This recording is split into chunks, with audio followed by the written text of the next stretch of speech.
Sejam todos e todas muito bem-vindos e bem-vindas ao podcast especial de 42 anos da ASAI, Associação dos Servidores da Emater RS Ascar. Seguimos hoje a nossa jornada de 3 atos para celebrar os 42 anos da nossa associação. 42 anos de protagonismo, resistência e de defesa da assistência técnica no Rio Grande do Sul. Eu sou Rafaela Sais, presidente da ASAI, e convido vocês a entenderem por que a defesa da nossa instituição é a defesa do próprio desenvolvimento sustentável do Rio Grande do Sul. E hoje, no nosso episódio, nós vamos ter a participação, contamos com 2 grandes participações. Participação da Lúcia Garcia, que é técnica do DIEESE, grande companheira nossa de longa data, e do colega Felipe Fagundes dos Santos, que é técnico da GCC, que é a nossa Gerência de Classificação e Certificação. Eu já vou dando as honras à Lúcia. Felipe, se tu me permite começar com a Lúcia? Com certeza. Lúcia, nós temos um relatório da Subcomissão em Defesa da Emater do ano de 2025, né? Ele traz importantes apontamentos sobre a nossa instituição e com grande destaque a questão do nosso déficit de recursos humanos, né? Olhando e analisando esse relatório, que pistas ele nos dá de como nós chegamos hoje na situação que nós estamos com tamanho déficit de pessoas trabalhando pela Emater no Rio Grande do Sul?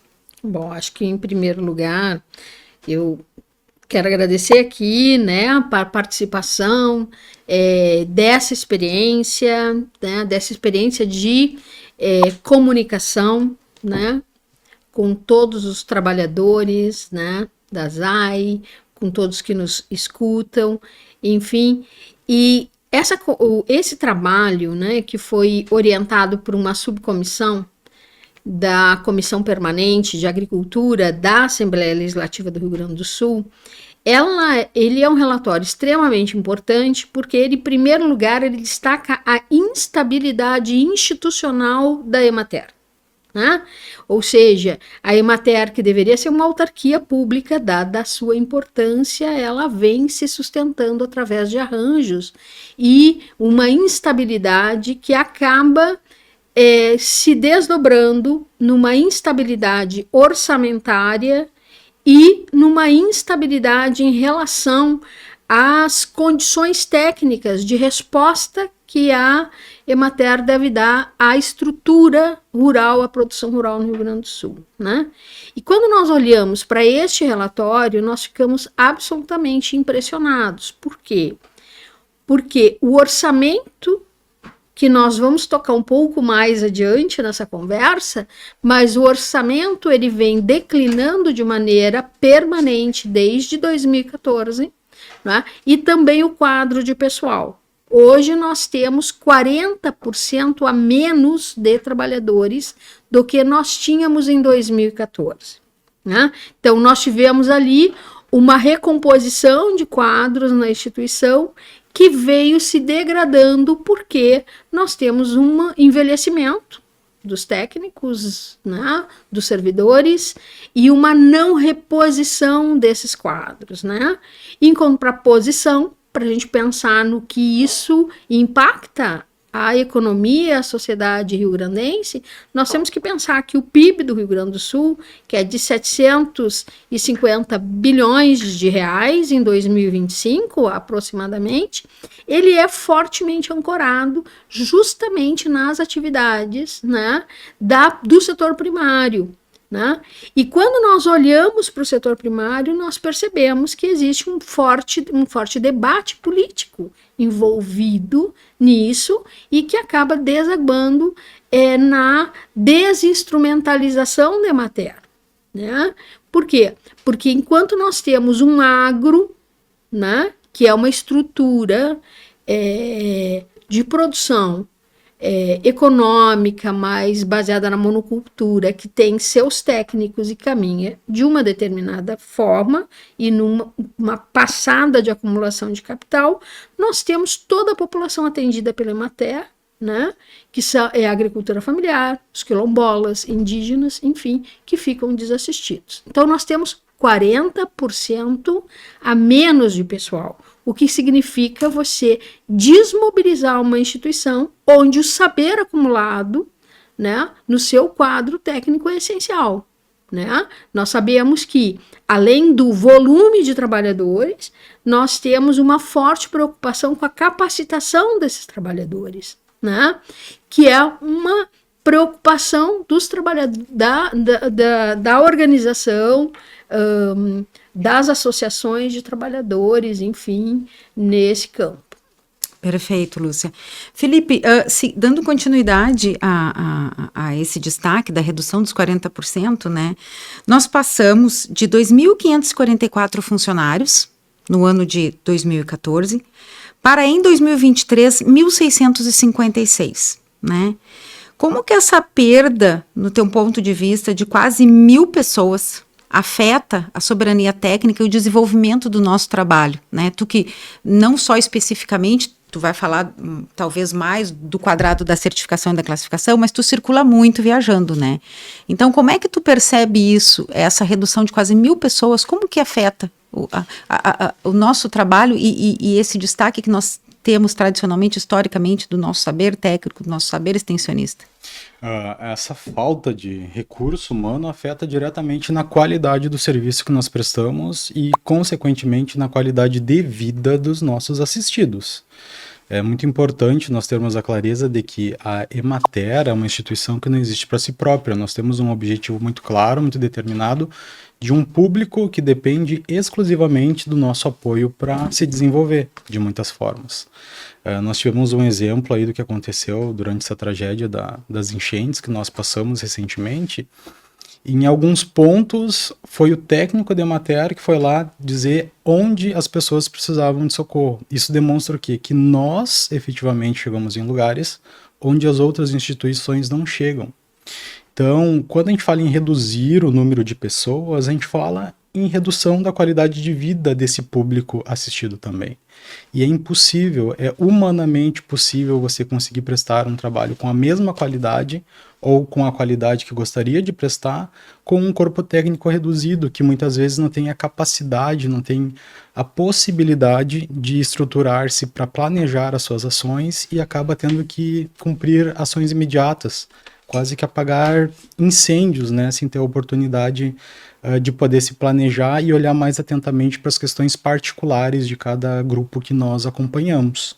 Então, assim, embora nós trabalhamos na classificação, na certificação, com o acompanhamento da qualidade, com a segurança dos alimentos, nós percebemos que essa perda de pessoas afeta diretamente a qualidade do nosso serviço e limita a nossa capacidade de atuação também. Nós poderíamos estar atuando em muitas outras frentes que essa redução de pessoas nos impossibilita, né, por nós termos que focar nas questões mais urgentes.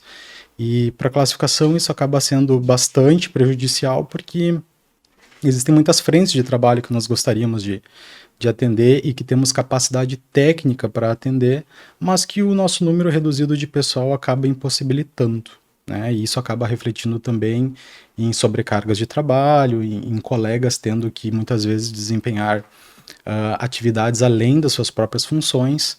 Então essa redução aí significativa, embora tenha acontecido essa reposição, ela não foi efetiva, né? Ela veio para cumprir ali uma demanda existente, mas não supriu a demanda como um todo. Nós temos um déficit, vamos dizer, de 500 profissionais aproximadamente, né? Eu acredito, talvez a Lúcia possa me... Talvez até um pouco mais. Talvez até um pouco mais, no mínimo, né? Eu acho que o próprio relatório previa ali que nós deveríamos ter, no mínimo, 2.000 funcionários, né? Então, é importante nós entendermos que esse diagnóstico mostrou questões importantes, de extrema relevância, que não refletem apenas na qualidade do trabalho para o trabalhador, né, da Emater Ascar, mas sim para a sociedade, para os nossos assistidos e, consequentemente, para o nosso objetivo final, que é o desenvolvimento da nossa sociedade. Né?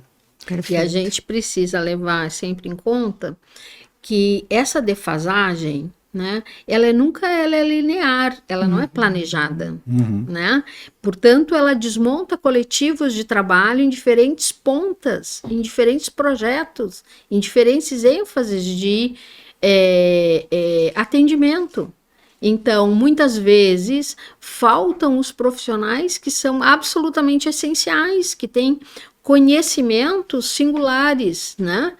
Então, você não só perde de maneira absoluta, mas você perde de maneira relativa em várias regiões do estado, em várias culturas e formas de organização social da produção primária, né? Então, quando nós desmobilizamos, né, qualquer coletivo de trabalho, o que nós estamos falando é uma desmobilização da estrutura de assistência àquela atividade econômica que é básica para o equilíbrio social no Rio Grande do Sul. Então, nós não estamos falando de um desmonte do ponto de vista genérico que nós assistimos na estrutura do serviço público do Rio Grande do Sul, né? Que nós vamos ver em outras áreas também, mas nós estamos atingindo o coração da identidade, da organização social e da produção no Rio Grande do Sul. E também inferindo diretamente uma questão que é prevista pela própria Constituição, né, que é o direito, né, de assistência por parte desses nossos públicos assistidos, né, que nós acabamos muitas vezes tendo a impossibilidade de atendê-los pelas reduções que nós temos sofrido. Nós tivemos as enchentes de 24, né, e após isso se viu muito esse discurso, né, principalmente do governo estadual, de estabelecer programas, né, resiliência climática, reestruturação de algumas entidades, enfim, mas a gente vê que na prática um pouco isso ainda está muito descolado e muito longe do discurso praticado e daquilo que se apresenta como o objetivo que vai se alcançar, né. Por exemplo, nós temos o PL 109 de 2025, que, para quem não sabe, é o projeto que instituiu o Programa de Recuperação Socioprodutiva Ambiental e de Incremento da Resiliência Climática da Agricultura Familiar Gaúcha, né? Esse programa, esse projeto de lei, ele destinou aproximadamente 900 milhões para a agricultura familiar e tem a Ascar como principal executora do principal programa, né, deste projeto de lei, que é o programa Terra Forte. E é um programa que traz muitas responsabilidades para a Emater, né? Muitas atividades. São diagnósticos, planos individuais de ações, a disseminação de tecnologias sustentáveis, a prática de manejo inovadoras, né? Só que a gente viu que, por exemplo, a reposição que foi feita na Emater ao final do ano passado foi de apenas algo em torno de 144 trabalhadores, né? Isso aí numa instituição que venha há um longo período tendo defasagem de pessoas. Nós tivemos nos últimos anos, tivemos 2 PDIs, né, onde a gente não só perdeu quantidade, como perdemos qualidade, e aí nós perdemos processos, muitos processos interrompidos, e assim, de uma maneira, apesar de haver um planejamento, alguns desligamentos foram feitos em um espaço de tempo muito curto, né. Então a gente vê que na prática um pouco assim, se diz que se reestrutura, se diz que investe, mas na prática porque com números a gente não mente, né, Lúcia? Do que né? Com números a gente trabalha. E aí eu pergunto para vocês, né, como é que a gente lida com isso? Como é que a gente trata isso da questão da sobrecarga, né? Tu tem a sobrecarga, tu tem um investimento e aí tu vai dar conta do que estabelece o programa? A gente não dá conta. O que nós precisamos, eu acho que nós já passamos, né? Eu vou até dizer, o Brasil, ele entra tardiamente no desmonte neoliberal, né? Que é o que sustenta as atitudes de gestão. Eu sei que nós pensamos nas coisas práticas da vida, que nós pensamos na organização, tanto do ponto de vista do andamento das atividades, né, profissional lá na ponta, né, que está nos ouvindo, né, profissionais preocupados com o planejamento, a gente pensa no trabalho da gente, mas alguém tomou uma decisão superior a nós, né, e nessa decisão existem filosofias, lógicas gerais de pensamento. E no país, no Brasil, há o neoliberalismo, que é esse desmonte das estruturas públicas, que tem como um foco, né, esse desmonte, ele chega tardiamente, né?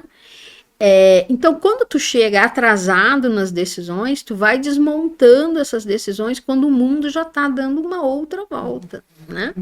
Então, nós já estamos vivendo, do ponto de vista climático, do ponto de vista da organização social e organização produtiva. Nós não estamos falando de formas como as pessoas se manifestam em relação a determinados temas. Nós já estamos vendo uma reação a isso, mas nós ainda estamos no atraso. E o Rio Grande do Sul é um modelo de gestão neoliberal que vem ou de maneira mais brusca, de maneira mais tosca e de maneira mais bruta, que eu acho que vocês entendem bem, ou de maneira mais suave, mais simpática, desmobilizando as estruturas, né?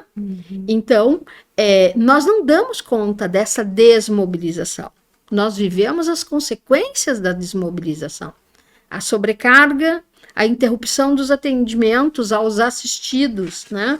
E aos públicos fundamentais que nós precisamos atender aqui através da EMATER-ASCAR,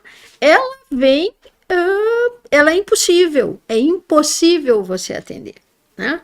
Por mais que você sobrecarregue agentes e coletivos de trabalho, ou que você tente amenizar e mitigar esses efeitos através de um planejamento, né? Porque você não quer conflito, você não quer discutir a realidade, então você vai se moldando a ela.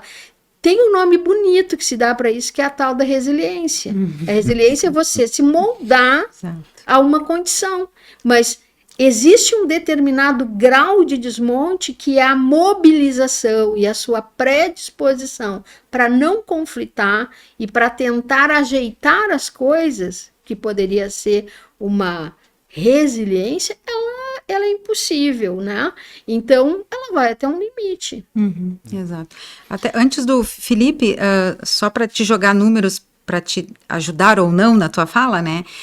Se a gente fizer um seguinte panorama: 2014, 2.544 trabalhadores. 2018, 2.171. 2023, 1.656. Então, acho que só esses dados aí já respondem muita coisa, né? E conforme o próprio relatório anterior já apresentou, a nossa estruturação mínima deveria ser 2.000 funcionários para fazer o cumprimento de metas rotineiras, né? Daquilo que nós temos a nossa função social e existencial de cumprir. Eu acho muito importante, a gente tem que também permitir observar a importância que teve diante das modificações climáticas essa ação, né? É muito importante a gente tratar o solo, né, com máxima responsabilidade, com máxima atenção, porque é ele que supre as nossas atividades, mas eu acredito que esse tipo de investimento que nós recebemos, ele não pode acontecer de forma extraordinária, né? Nós precisamos ser vistos estruturalmente e o nosso investimento tem que ser permanente. Então, essas ações são muito válidas, tá? Muito válidas, mas a forma como está sendo conduzida ou foi proposta ou imposta, não sei qual é a melhor palavra nesse contexto, talvez não tenha sido, né, Lúcia, a melhor forma de realizar essa condução. Então não tem como a gente prestar um serviço de excelência com esse número reduzido de profissionais, dando a devida atenção, né, para as questões que são previstas no próprio programa, né? Então não tem como, a conta não fecha, né? Tu passaste números muito claros e eles próprios por si só já respondem, né? Mas eu acho que uma outra questão que eu já falei anteriormente é isso. Nós não podemos depender de investimentos extraordinários, né? O nosso recurso, o nosso aporte, ele tem que ser permanente, né? Então é uma questão assim que eu acho que tem que ser muito clara para todos, principalmente para a sociedade, porque isso reflete lá na qualidade de vida deles, né? Nossa, de modo geral. E se tu me permite, Claro. tem uma questão que eu acho que é importante nesse declínio, né? Orçamentário e de pessoal de EMATER nos últimos anos, né? Por quê? Porque nós temos, na passagem de 2014, quando a instituição recebe o seu último aporte significativo, né? Para 2015, nós tivemos uma retração do orçamento de 35%, né? E a retração de pessoal foi de 14%, né? Hoje, se nós pegarmos, né, o que o relatório nos traz, em 2025, a diferença de 2025 para 2015 é de 31%. Ou seja, em 10 anos, a instituição ela perdeu mais de 30% do seu orçamento. Mas a primeira cacetada foi ali na passagem dos governos de 2014 para 2015. Por que não foi de pessoal? Porque você tem ainda uma proteção, né? Ainda uma outra lógica em relação a pessoal, a servidores. Quando você olha, entretanto, 2025 para 2015, em termos de pessoal, é esses 40%. Ou seja, mesmo quando você não tem uma gestão tão truculenta, ela pode ser igualmente danosa. Certo? Eu estou chamando aqui a atenção para as estratégias. Exato. Que essa visão, né, mais atrasada, né, do ponto de vista histórico do mundo, porque o mundo está recuperando de um outro jeito, essa visão mais atrasada, ela vem de uma maneira mais light, vamos dizer assim, mas ela tem efeitos, né, muito importantes. E eu não sei se a gente vai ter tempo aqui, mas eu quero dizer que o setor primário no Rio Grande do Sul, ele ocupa, né, em termos de trabalho, muitas pessoas. Nós temos 512 mil pessoas envolvidas no setor agropecuário no Rio Grande do Sul. E embora nós falemos, eu não sei se a gente vai ter... Não, eu ia aproveitar o ensejo e te devolver essa questão, porque assim, nos últimos 10 anos ao total, deu uma redução de 100 milhões o orçamento da Emater, né, no total. Começa com uma cacetada maior, depois vai em doses quase homeopáticas, mas o rombo é enorme no decorrer da década, né.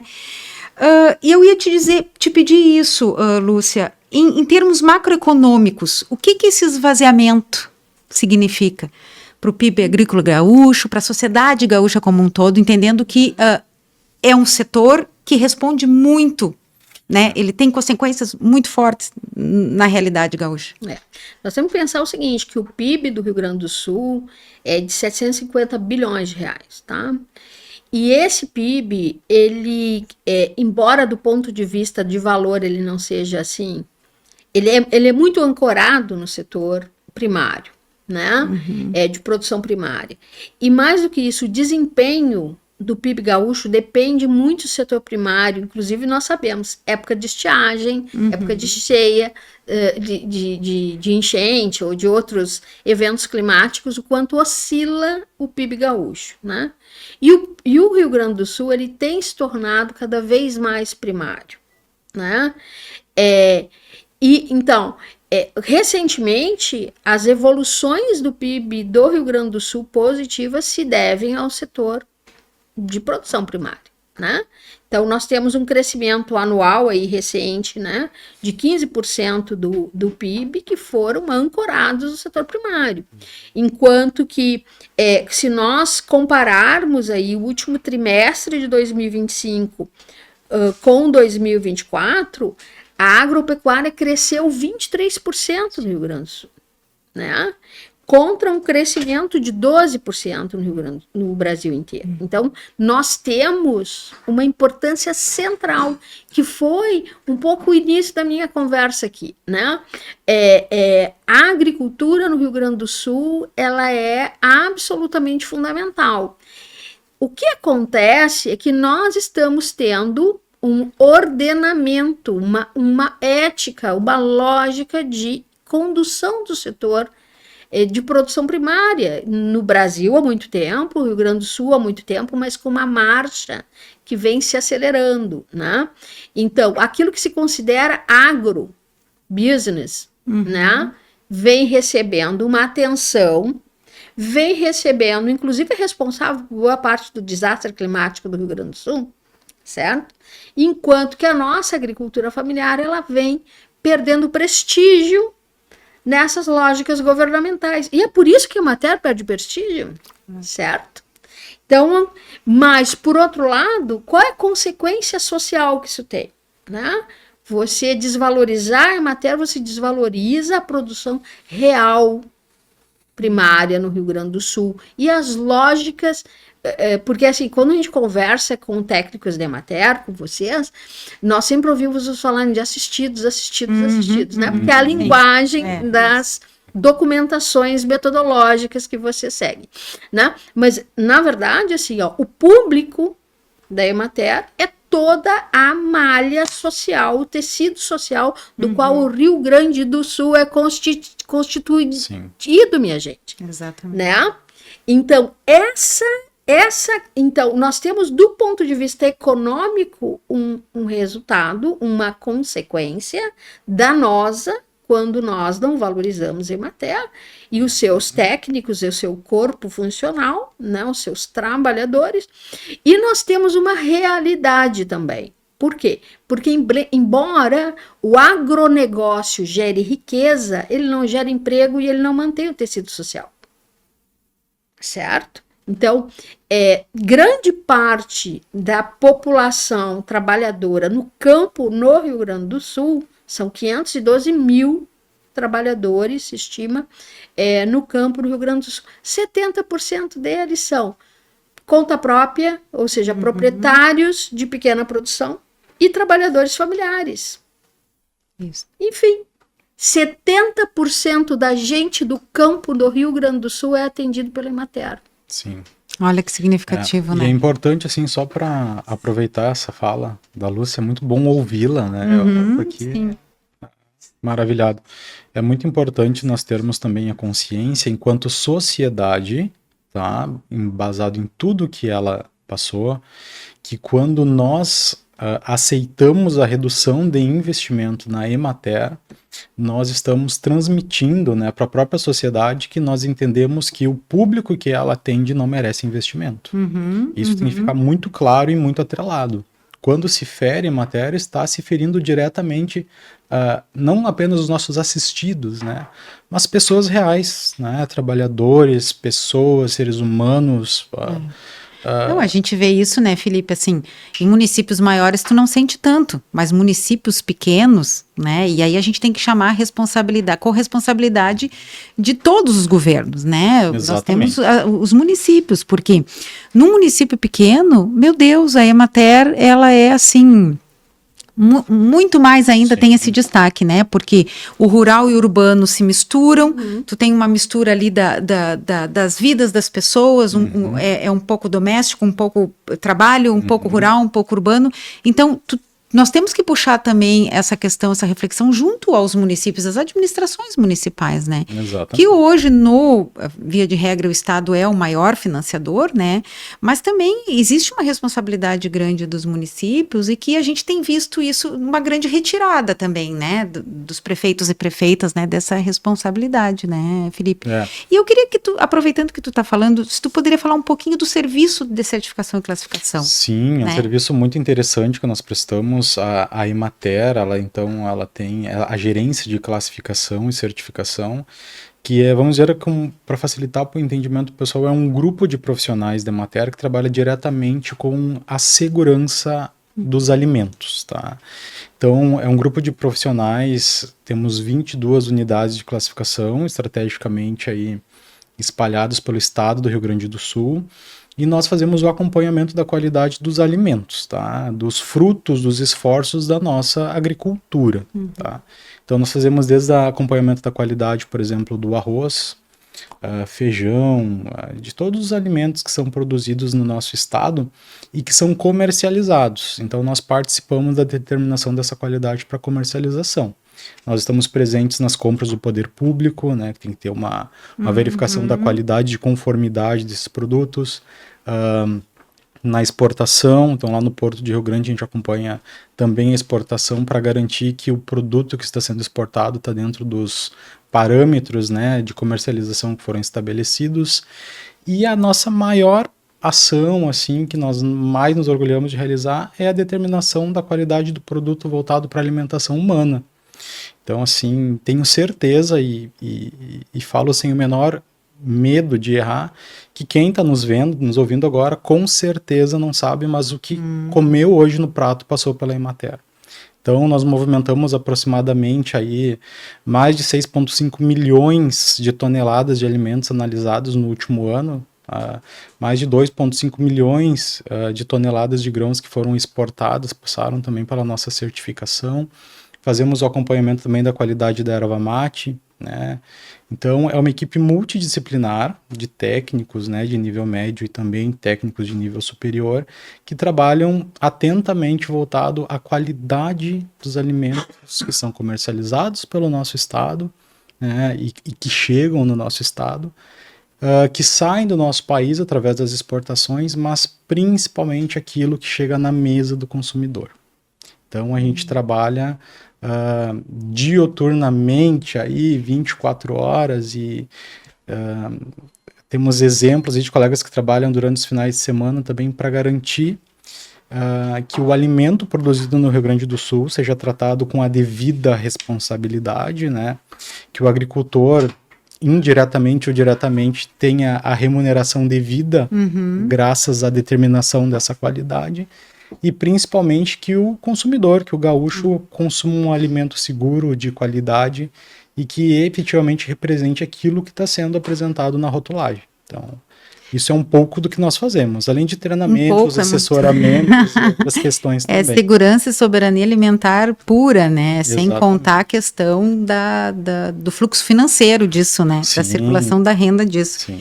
E na Emater assim como os outros, né? Na nossa situação tem momentos que às vezes é meio trágica até a gente pensar, a gente está discutindo hoje o presente, né? A nossa situação. Mas o setor de classificação e certificação, a gente vê também que não recebe a devida atenção, né, Felipe? O reconhecimento, tu também tem a redução muito grande de recursos humanos, são pessoas que estão direto na estrada, tu tem que ter uma estrutura de equipamentos, que te permita a segurança, e uma outra estrutura também, que é um suporte emocional, psicológico, porque são pessoas que vivem na estrada, vivem se afastando das suas famílias, das suas atividades, né? E também, a gente vê isso que institucionalmente tem sentido muito nos últimos anos, esse achatamento institucional, né?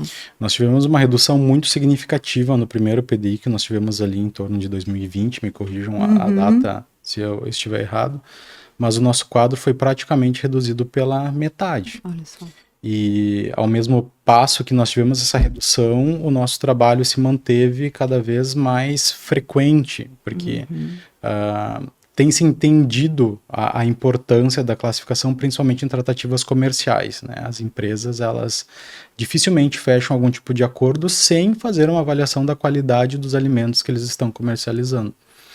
E nós sentimos não só a perda, né, essa perda de recurso humano, mas também nós percebemos, consequentemente, pela falta de investimento, de modo geral, na própria instituição que nós fazemos parte, isso acaba refletindo na qualidade de serviço que nós prestamos. Então, sim, nós precisamos de equipamentos, nós precisamos de materiais, nós precisamos de veículos, tá? E isso não é para promover para o meu colega ali uma questão assim, uma melhora para o meu colega. Não, é para a gente ter condições de prestar efetivamente um serviço de qualidade, né? Perfeito. Obviamente, meu colega merece toda a atenção, todo o cuidado. Mas para a gente prestar o básico, a gente precisa de investimento, né? Nós precisamos de veículos, nós trabalhamos com análises, então nós precisamos de equipamentos modernos para fazer esse tipo de acompanhamento, porque nós produzimos resultados. E esses resultados que nós produzimos, né? Exatamente, vão ser balizadores para determinadas adoções de cuidados em cima daqueles alimentos. Então, assim, eu gosto de falar, e falo sem medo, que a classificação, dentro do nosso nicho de atuação, nós estamos assim num nível do mercado de excelência. Os nossos técnicos, eles são muito capacitados. Eu acho que essa é a nossa maior diferença, o nosso conhecimento técnico. São os nossos trabalhadores que fazem a gente ser referência no nosso nicho de atuação, mas precisamos de investimento, né?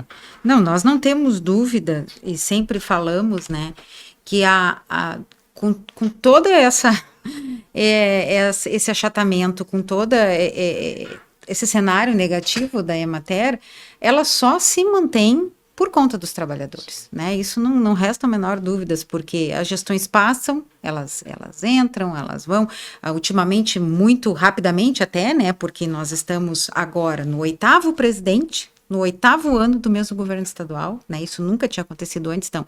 Quem trabalha com gestão, né, Lúcia, tu que é economista, tu sabe, tu não, em casa é assim, tu fica trocando muito as coisas, tu não tem início, meio e fim, né, então para gestão é péssima. E a gente não tem dúvidas, nós, enquanto trabalhadores, enquanto associação, que a nossa instituição, ela só se mantém por conta do seu quadro de pessoal. E eu queria, a gente já está indo pro finalmente, infelizmente, né, porque a conversa é muito boa, mas a gente tem tempo, eu queria trazer aqui alguns dados, né, com a questão das enchentes, novos contratos, novos programas, e aí a gente, além do déficit pessoal, a gente vai para o orçamento, né? E aí a gente vai para os números, resgatando um pouquinho o que a Lúcia disse. Nós tínhamos em 2014 331 milhões de orçamento. 2014 nós estamos falando de 12 anos atrás, né? Em 2024... 10 anos depois, nós passamos de 331 para 230 milhões, valores claros, corrigido pelo IPCA médio, né, deste período. 2014, 331. 2024, 230. E agora, em 2026, uma previsão de 316 milhões, aproximadamente, né? Sabendo que ele, além de ter tido toda essa redução, nós, a ASAI, por exemplo, faz parte do CTA-CONAD, que é o Conselho Técnico Administrativo da Emater da Ascar, a gente sempre começa o ano no vermelho, porque a gente sabe que esse orçamento não dá conta. Então, a gente ainda tem que correr atrás de aditivos, né? E aí entrou também, por exemplo, o programa Terra Forte e tal, para dar conta do orçamento, né? E aí eu repasso para vocês, gostaria que cada um de vocês fizesse as suas falas finais, pensando no todo, né? No presente hoje, né? Nas crises que nós vivemos, no orçamento que é reduzido, no quadro de recursos humanos que não dá conta. Como é que a gente pensa essa instituição que é tão importante para a sociedade gaúcha? Como é que a gente pode trabalhar, pensar hoje, esse achatamento que a gente vive, tentando ter uma perspectiva para o futuro, assim, como hoje a gente vê a instituição e como é que que alternativas que daqui a pouco a gente tem de ver para pensar nesse presente hoje? Então, gostaria de pedir para vocês, então, fazerem as considerações finais, pensando um pouco nisso, né? Eu acho sempre que a resistência, ela é algo fundamental, né? Mas ela nunca é suficiente, né?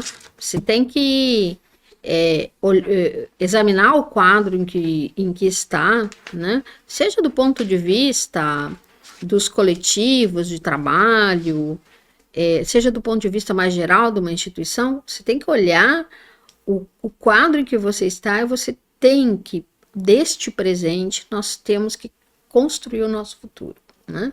Então, a resistência, ela é muito importante, né? Você vê que, apesar de todas as iniciativas de desmonte, estamos aqui, respirando, né? Aquela história, combinaram de nos matar, mas nós não morremos, né? É verdade. Né? Então, né? Esse ano eu não morro, né? Então, assim, existe uma resistência, mas é preciso olhar para frente, é preciso calcar avaliações, né? Em questões objetivas, e a economia é objetiva, né? Muitas vezes as pessoas calcam suas visões de mundo baseadas em bobagens, né? Em bandeiras, em outras coisas. Nós temos que olhar para a economia, para a importância econômica, não é? E me parece que ligar mais, né, a instituição Emater, a identidade do Rio Grande do Sul. E se nós temos uma opção pelo primário, que ela seja digna, e que seja digna para o nosso povo, né? Então, e não dá para fazer a luta técnica, a luta institucional, sem enxergar o mundo em que nós estamos vivendo, as disputas que nós estão colocadas, as opções que nós vamos tomar logo ali, em outubro, né? Não dá mais para continuar desmontando o Rio Grande do Sul. Nós já não temos mais energia, nós não temos mais água. Nós não temos mais estruturas da mineração. Logo mais, o plano é não ter mais banco e é não mais ter assistência técnica para 70% da ocupação rural no Rio Grande do Sul. Então, é necessário que no momento de celebração, porque estamos vivos, né, a gente pense que nós podemos ter uma plenitude, nós podemos ter algo melhor. Né? E eu espero estar com vocês aí no futuro, certo? Para pensar que assim seja, né? É verdade. E é muito importante nós cobrarmos sempre a questão do orçamento do investimento efetivo. Eu acho muito arriscado e difícil de planejar quando nós dependemos de recursos extraordinários. Já começa o ano no negativo. Exatamente, exatamente. Então, assim, nós precisamos ser vistos com uma maior seriedade, nós precisamos que o externo nos enxergue efetivamente na grandeza que nós temos e internamente a gente se colocar da mesma maneira. Porque nós não podemos iniciar o ano no negativo, né? Muitas vezes naquela incerteza de fecharemos o ano, estaremos aqui ano que vem, estarei nessa propriedade ajudando esse agricultor, estou iniciando aqui uma atividade, eu vou acompanhá-la, eu estarei aqui daqui a algum tempo. Então nós precisamos ser vistos efetivamente como essa ferramenta transformadora de realidades, né? Não depender do extraordinário.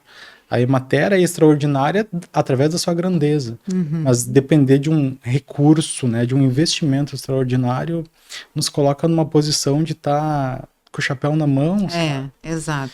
E não é isso. Nós somos muito grandes, nós somos muito relevantes, o nosso trabalho reflete diretamente na vida das pessoas, 70% aí como a Lúcia colocou, o nosso investimento tem que ser permanente, tá? E não apenas em recursos, não apenas em dinheiro, mas em pessoas, em qualidade de trabalho para os trabalhadores.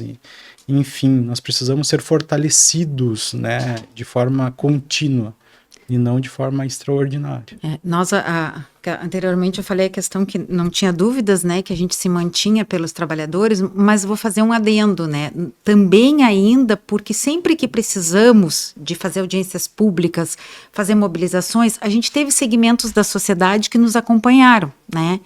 Só que eu costumo fazer essa reflexão e costumo dizer que essa poupança a gente já está queimando, já está esgotando, né? Porque isso também se esgota, né? Tu vai fazendo mobilização, audiência pública, a própria subcomissão fez um esforço em 2025 em apontar questões, sugerir para o governo, né, algumas tomadas de decisão, mas a gente vê isso, os trabalhadores estão esgualepados, né?